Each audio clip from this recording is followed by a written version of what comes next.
Go. Subsequent to the dismissal of the second appeal, the appellants and the respondents compromised their dispute, and such compromise was reduced into writing. According to the written compromise, the appellants were entitled to retain half of the two-third share of the land in dispute, and the respondents were to retain the other half. The respondents admitted in their compromise deed that the appellants had taken possession of their share of land.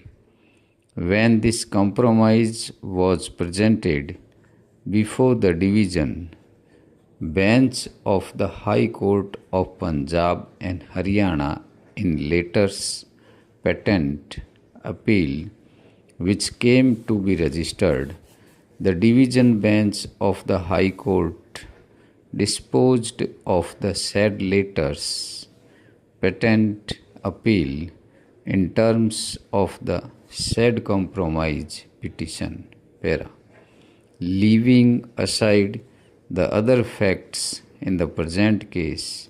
We may state here that a specific defense taken by the respondents in their written statement was to the effect that the suit was barred by limitation in view of Article 58 of the Act, because the suit, having been filed after about 18 years of entering into the compromise by the parties in the High Court in the letters patent appeal, must be filed within 3 years from the date of entering into the alleged compromise by the parties.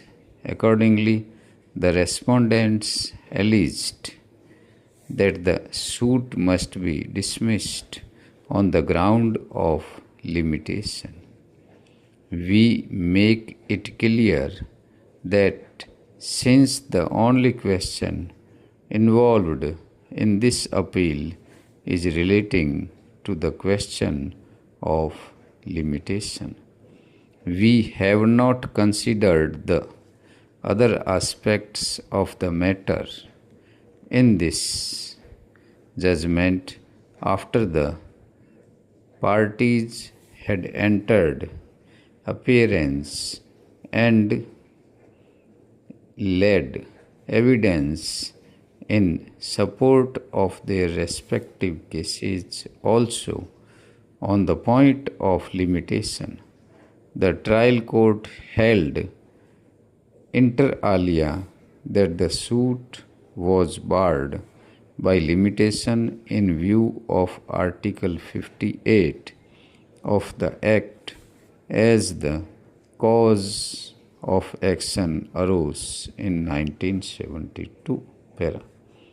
The High Court has not exercised the caution that was expected to, while dealing with the judgment of acquittal by the trial court. High Court was not justified in interfering with the well-considered judgment of the trial court. The judgment of the High Court is set aside, and that of the trial court is restored. The appellant is allowed to go in appeal to the higher court if he is not satisfied with the judgment of this court.